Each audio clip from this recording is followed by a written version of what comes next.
The slave in chains wasn't what she seemed. The black market on Dartha 9 was always loud and dirty, but Darren moved through it like a man on a mission. His boots crushed broken metal and ash with every step he took through the smoky paths.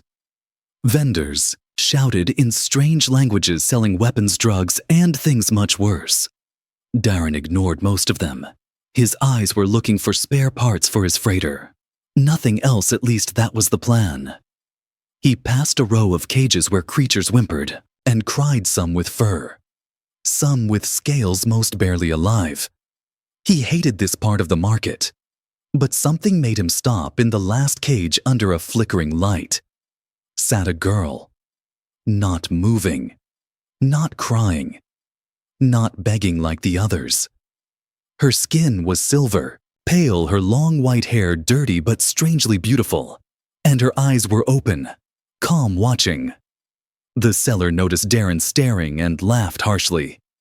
Said, "She's useless, won't speak, won't serve, just sits there like she's better than everyone else." Called her a pleasure slave. Said someone dumped her when she wouldn't obey. Darren asked how much. The trader grinned, gave a cheap price. Said, "She's broken meat, not worth feeding, but maybe good for lonely travel." Nights, Darren didn't reply. His hand moved to his credit chip, and he paid without a word. The trader unlocked the cage and kicked the girl's ankle with a cruel smile. She didn't even flinch. She looked up at Darren with the same strange calm, her silver eyes deep and quiet as stars. He offered his hand. She didn't take it but stood and followed quietly. Back at his ship, Darren gave her clean clothes and water. She didn't touch anything for a long time, then slowly drank like someone who forgot what thirst felt like. He asked her name. She didn't answer. He said he wouldn't hurt her. Still no reply. He told her he didn't buy her for what the market wanted, but because her eyes haunted him like she didn't belong in that cage. She looked at him. Then her lips moved. Finally, she whispered 4 words.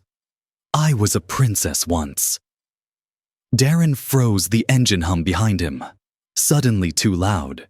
Her voice wasn't shaking. It was proud and tired, like she had carried those words for too long. He didn't laugh or doubt, he just nodded, said, "That makes sense," and left her alone to rest. Later that night, he checked her collar. The metal was old, marked with strange symbols. He used his scanner and the translation shocked him.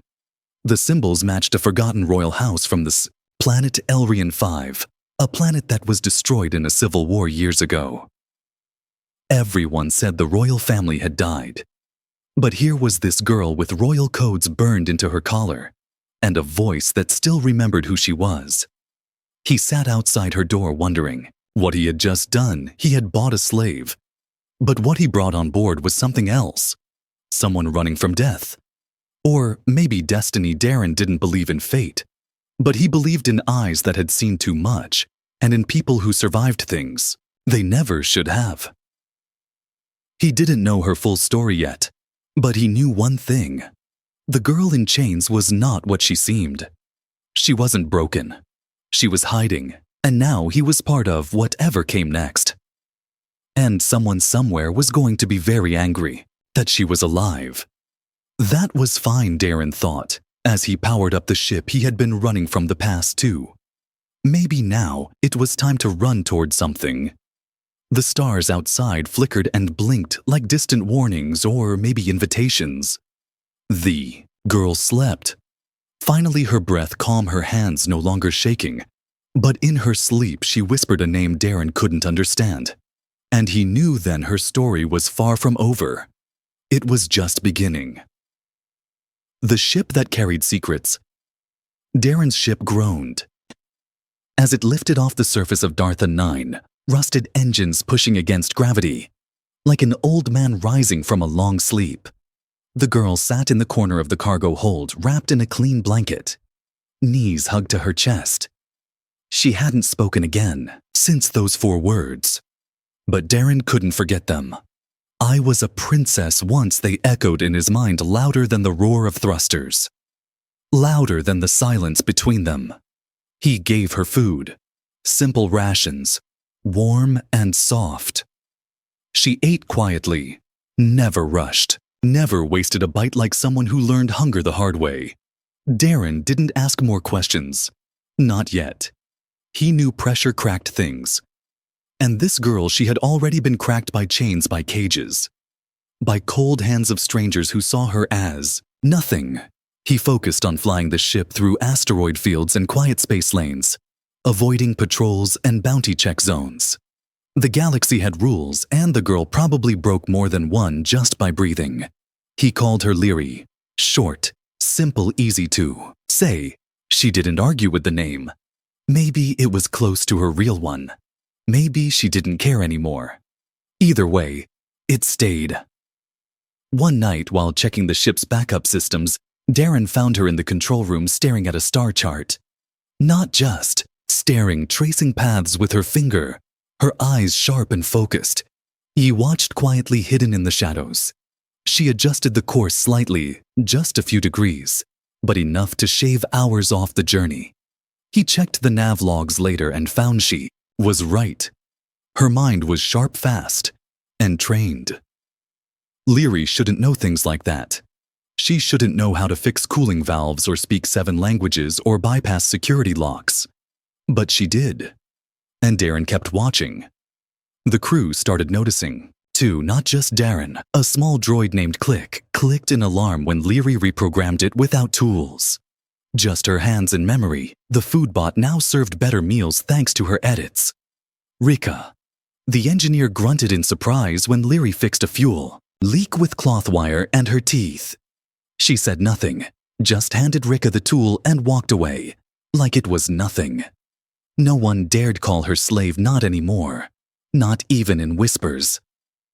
One cycle later, Darren ran a deep scan on her collar again. He found something, hidden, a second layer of encryption, ancient Elrian tech locked with a royal signature. When he decrypted it, the collar displayed a title, long and formal: Princess Eliriana Cattell of House Virion, second daughter of Queen Malira, rightful heir of the Elrian flame. Darren sat back slowly, his heart pounding. The collar wasn't just a chain, it was proof. It was her blood turned into metal. Her royalty burned into her skin. He didn't tell her what he found. Not yet. She was still scared, still silent, but he treated her differently after that. More respect, more distance. Not out of fear, but honor. One evening, while they drifted through dead space, Darren took her to the observation deck. Stars glittered outside like frozen rain. Leary stared for a long time, then finally spoke. "They destroyed my family," she said, quiet and hollow. "I was 10 when the bombs fell. My sister died holding my hand. Our castle burned. I was dragged from the rubble, sold between ships like metal." She looked at him, not crying, not begging, just telling her truth. "My name was erased. I was trained to forget. They used shock collars and poison dreams to make me something else. But I remember." Darren didn't speak. He couldn't. He just stood there beside her, watching the stars, watching her fight to exist again. He finally asked, "Why didn't you run before? Why wait so long to speak?" She smiled a little. Not happy but sad. Said, "No one ever looked at me like I was worth saving until you." Those words hit harder than bullets. Darren nodded, not sure what to say. He was just a junk hauler. Just a man who made mistakes. But maybe this time he had done something right.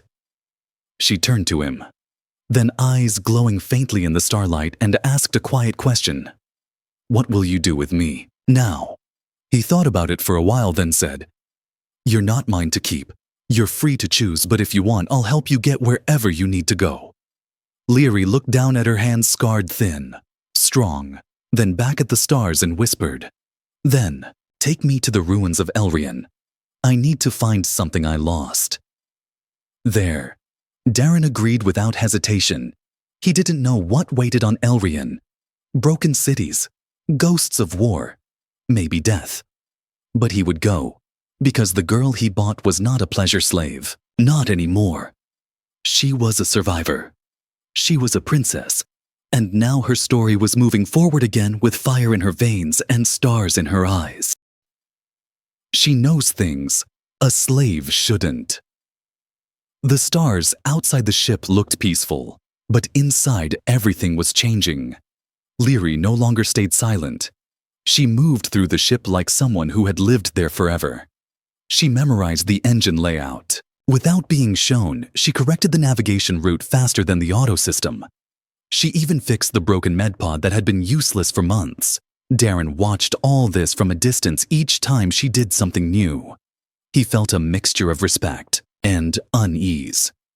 How could a so-called slave know military tech star maps and healing protocols?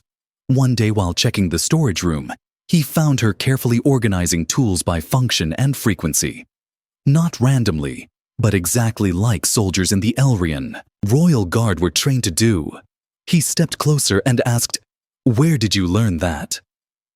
Leary paused, then said quietly, "My father taught me before the war. He believed even royalty should know how to survive without servants."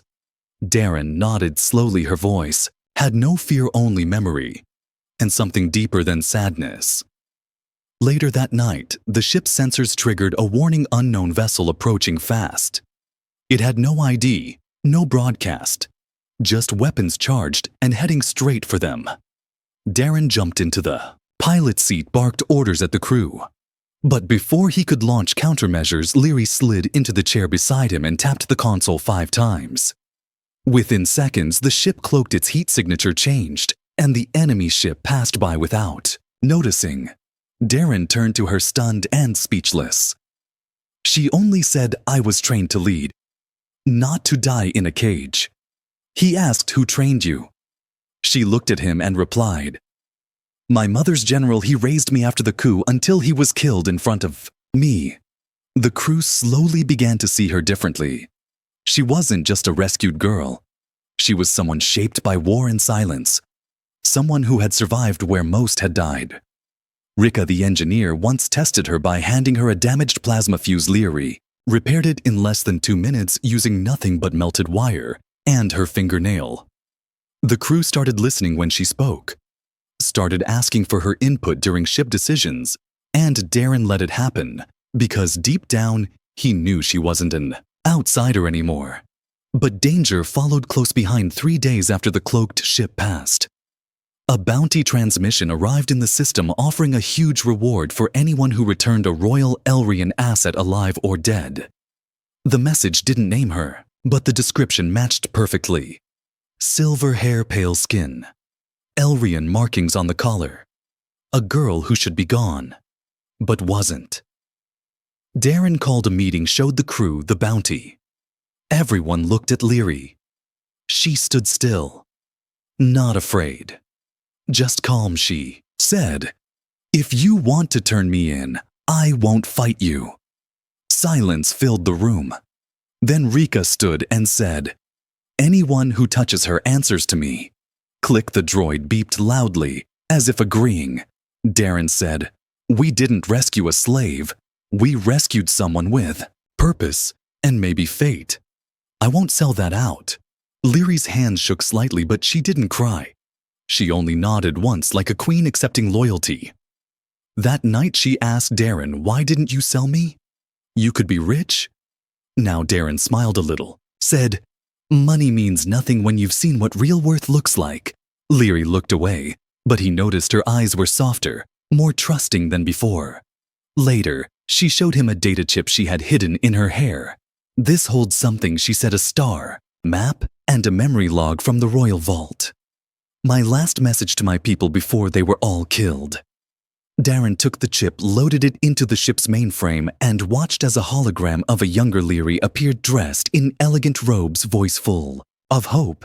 She spoke of peace, of unity, of rebuilding what war had broken. She promised her people she would return someday. Darren turned to the real Leary, her face frozen with emotion, and said, "Maybe that day is now." She didn't answer, but her eyes told him everything he needed to know. They were heading to Elrian not for gold or power but for truth, and something far more dangerous than death. Hope that someone who was once chained could rise again not as a prisoner, but as a flame reborn from ashes. And Darren would help her even if it cost him everything he had, because something in her still shone brighter than the stars themselves.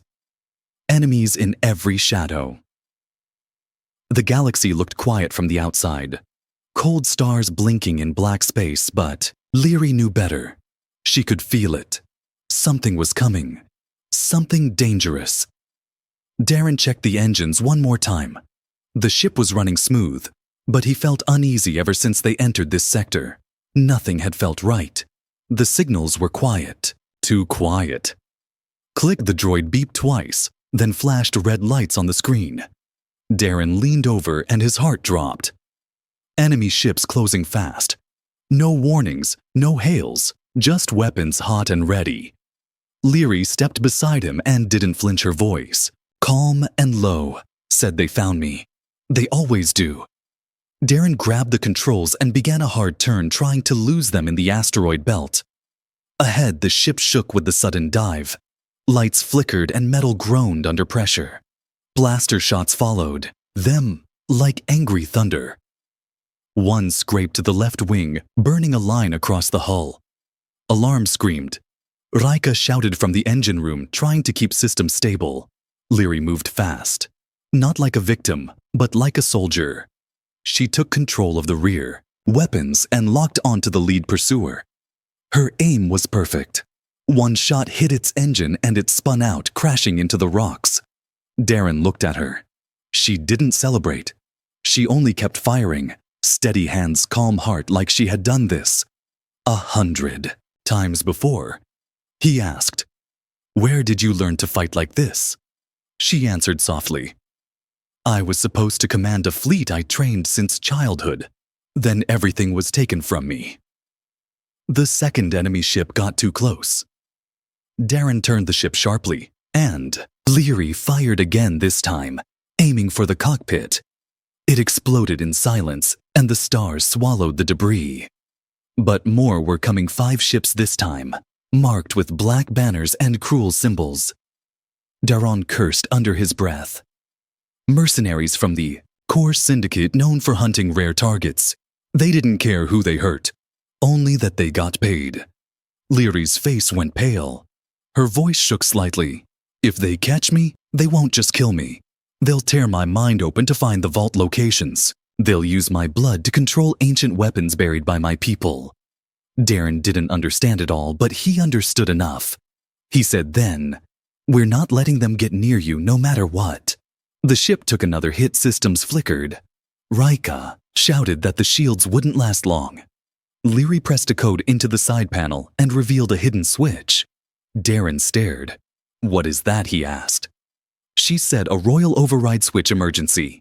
Only it gives the ship one jump at double power, but burns the core after one use." He hesitated, then nodded. "Hit it now." Larry closed her eyes, then pressed the switch. The ship screamed as light bent around them. The stars blurred, and then everything went black.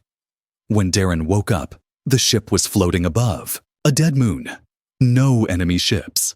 No signals. Just silence. He looked around. Leary was slumped against the wall, her arm bleeding from a cut. He rushed to her, checked her pulse. She was alive but weak. He carried her to the medbay, patched her wound, wrapped her. In blankets, she didn't wake, but her breathing was steady. Click rolled in, beeped a soft sound, and showed him something, a recording from the last hour during the jump. Leary had rerouted all power to protect him and the crew. She took the damage, so they wouldn't. Darren sat beside her, watching her sleep. This girl, this supposed slave, had saved them all again and again. She was more than a survivor. She was a protector, even while hunted, even while hurt. Later that night, she woke up slowly, her voice a whisper. "Are they gone?" Darren nodded, said, "For now." Leary looked at the ceiling, eyes full of shadows, said, They won't stop until I'm dead or in chains again. Darren shook his head. No. They won't stop until you rise and show them who you really are. Leary smiled weakly. Said, I don't want a throne. I just want peace. Darren answered. Maybe peace needs a fighter like you. She closed her eyes again, resting finally. But deep down, she knew this was just the beginning. Enemies hid in every corner of the stars. But now she wasn't running alone. Someone stood with her. Someone who believed in her not as a weapon or a tool, but as a person worth saving. And that was more powerful than any throne or army ever could be. The truth buried in the stars. The dead moon they landed on was silent, covered in gray rock and shadows. The sky above was full of slow-moving stars, like they were watching, waiting for what came next. Leary stood at the edge of a deep crater. Her hair, blowing in the cold wind, her eyes focused on a dark cave entrance below. It was time to stop running, time to remember everything. Darren stood beside her, silent, watching her face. It looked calm, but he could feel the storm behind her eyes. She had asked him to bring her here, not for safety, but for truth. This place was once part of Elrian's outer territories, not marked on most maps, but still royal land before the war. Leary had been here as a child. She remembered the way inside the vault, hidden beneath the rocks, guarded by codes only the royal blood could unlock. As they climbed down the narrow path to the cave, the air got colder, the walls darker. Leary's hand brushed a hidden panel and it glowed faintly. Recognizing her touch, the door opened with a soft hiss and dust fell like old memories. Inside the vault was a room made of smooth stone. Glowing lines ran across the floor like veins of light.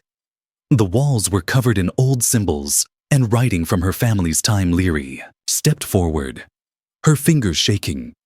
She reached the center of the room where a single pillar stood. A data crystal rested on top, untouched for years. She placed her hand on the crystal. It blinked 3 times and a blue light filled the room. A hologram appeared showing her mother, Queen Malira, standing proud and full of life. The queen spoke in the royal language, but the message was clear. If you are seeing this, then my kingdom has fallen, and you, my daughter, are the last of our blood. The message told her of the hidden weapons buried across the stars, weapons only the royal family could control, built not for war but for protection against ancient threats. Now forgotten. Leary turned to Darren, her voice soft. This is why they hunt me, not just because of who I am, but because of what I carry in my blood. I am the key to power. They fear what I can unlock. Darren nodded slowly. The pieces made sense. Now this was bigger than revenge or money. This was about control, about people who wanted to rule using her as a tool. Leary looked around the room, her childhood memories flashing back. This was where her father taught her how to read stars. This was where her sister laughed while playing hide and seek. This was her past.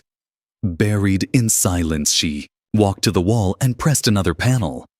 It opened to reveal a small metal box. Inside was a necklace shaped like a star burning with soft red light. My mother's pendant, she said quietly.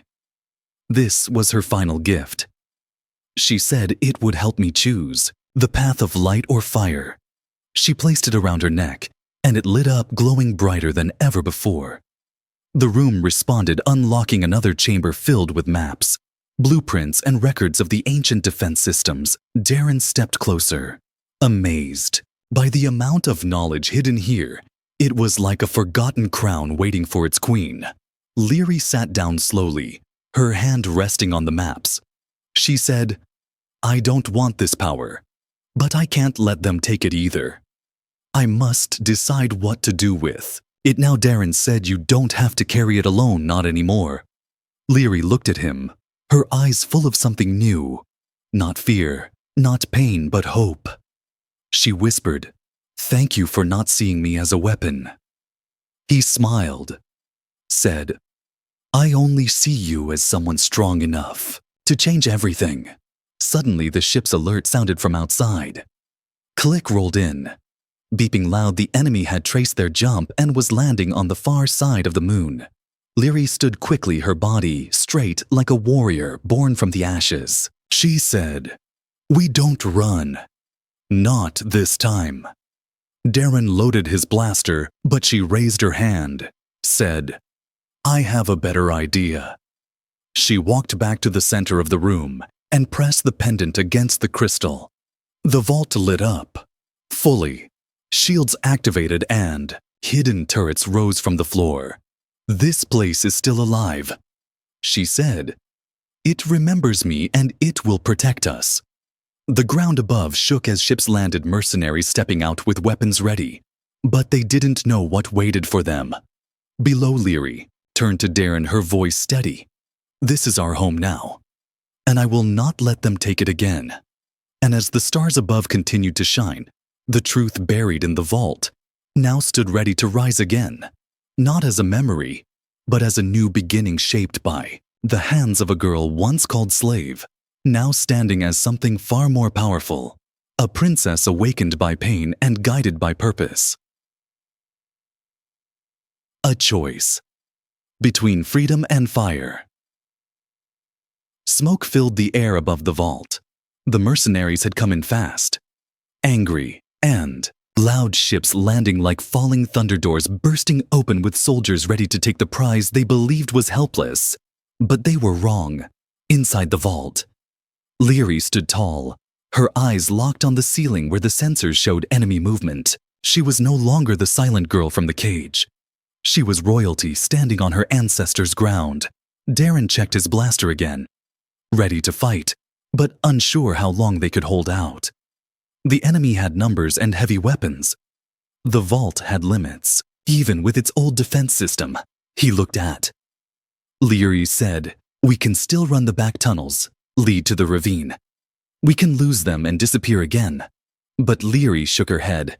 Her voice was clear and strong. "If I run, they will keep chasing me. They will hurt others looking for me.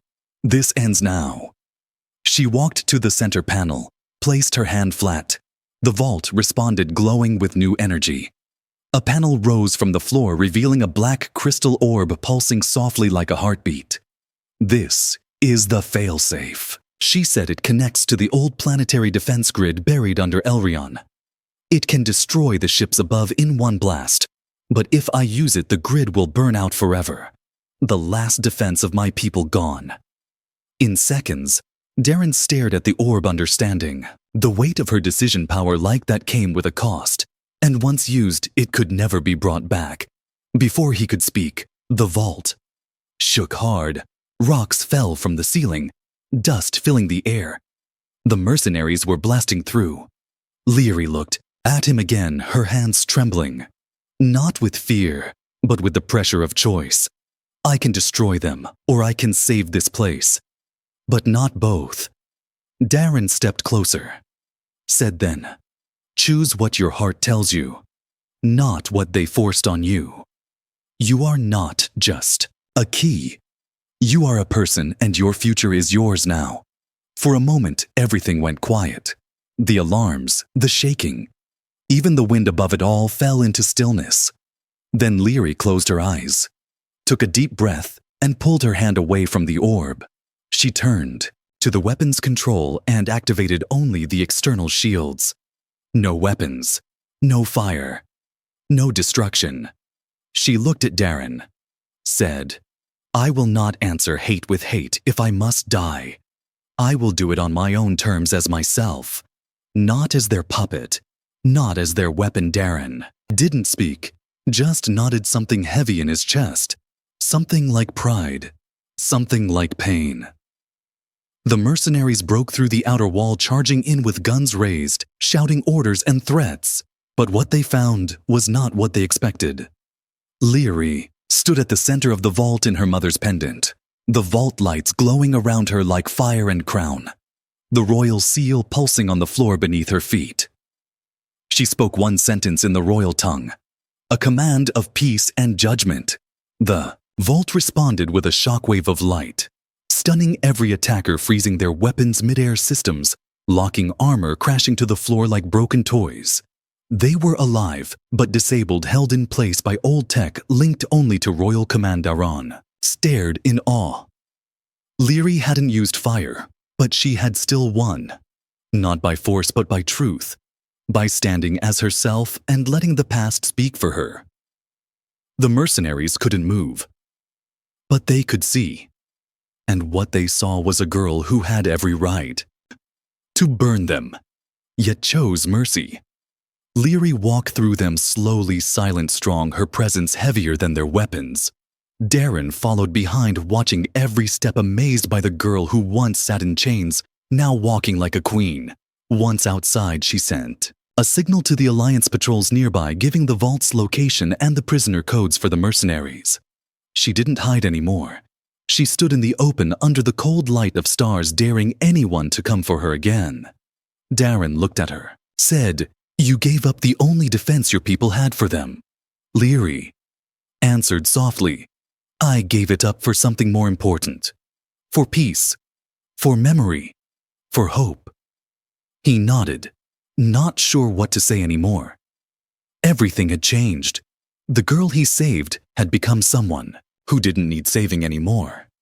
She turned to him, said, "I want to rebuild not just Elrian, but myself too. I want to live, not hide. If you're willing, I'd like you with me." Darren didn't hesitate, said, "Always." And as they stood on the cold ground, above the silent vault surrounded by stars and dust and future, Leary knew the choice she made would echo through the galaxy, not with explosions, but with something louder, with freedom, with fire turned to light. From chains to crown. The next day came slow and cold. The mercenaries were locked down and transported by Alliance patrol ships called in by Leary's emergency signal. They had no idea who she really was until they scanned her pendant and saw the royal code. The officers stood in shock as Leary stepped forward. Not like a prisoner, but like someone born to command. Her voice was soft but strong when she said, "I am a Lyriana Catel, and I am alive."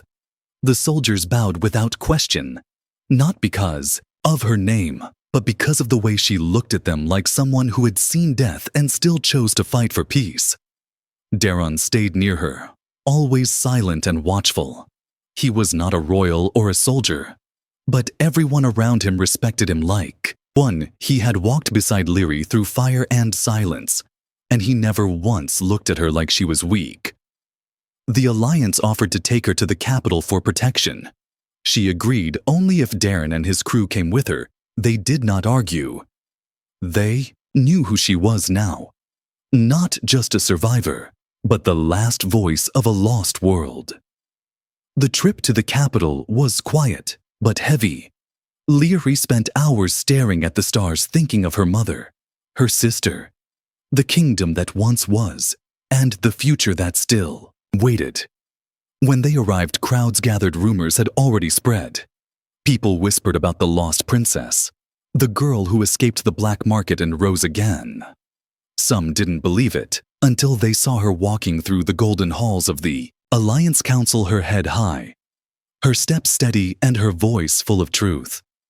She told them everything, not just about her past, but about the vault, the hidden systems, the ancient weapons, and the danger of power in the wrong hands. She offered the knowledge freely, but asked for one thing in return. Let her choose what Elrian becomes next. No throne, no war, no crown of fire, just a place for healing and memory. The council listened, debated, and then agreed. They gave her full rights to rebuild Elrian under her name, no longer as a ghost, but as its guide. Leary stood before the galaxy on the day of the ceremony, in robes made not of gold, but of simple blue cloth, the same color her mother wore during peace talks long ago. She spoke to billions through the stars. Her words clear and honest. "I was born in a palace and sold in chains, but I never stopped being myself, and I never stopped hoping for a time when my name meant something more than sorrow. She looked straight into the cameras and said, "I do not want revenge. I want peace. Not silence, but safety. Not fear, but strength built from kindness." The galaxy listened, and many wept. Her story was not just hers anymore. It was a light for every soul who had been forgotten, who had been broken, and still dared to live. After the speech, Darren stood with her in the quiet garden behind the council hall. Stars above trees around her and the necklace still glowing faintly. He asked what now. She smiled. The first real smile he had seen from her. Said, "Now we." Liv Darren raised a brow. "Live where?" She laughed a little soft and warm on Elrian. "We build again. Not a palace, but a sanctuary for those like me. And for those like you who saw worth. When others saw only chains." He nodded quietly, then said, "And me. Where do I fit in?" "This." She stepped closer, her hand reaching for his, not with command, but with care. "You saved me without asking for anything. You protected me without calling me your property. You stood by me as an equal." She looked up into his eyes and whispered, "Then, stay by my side. Not as a guard, not as a servant, but as someone I trust, someone I care for." Deeply, Darren's voice was low, but sure, always. And in that moment, everything felt right. Not because the pain was gone, but because it had led to something real. Together they returned to the ruins of Elrian, cleared the ash, rebuilt. The lights planted seeds where bombs once fell and raised homes, where cages used to stand. Others came, former slaves, lost children, broken soldiers, all drawn to the girl who had nothing and made it mean everything. Leary walked among them not as a queen on a throne, but as one of them, sleeves rolled, hands dirty heart open. And at night, when the stars looked down, they saw something no war could erase. A girl, once called a slave, now holding the future in her hands. A human who never saw her chains, only her eyes. And together they rewrote what destiny had broken. From chains to crown, from silence to song, from pain to hope.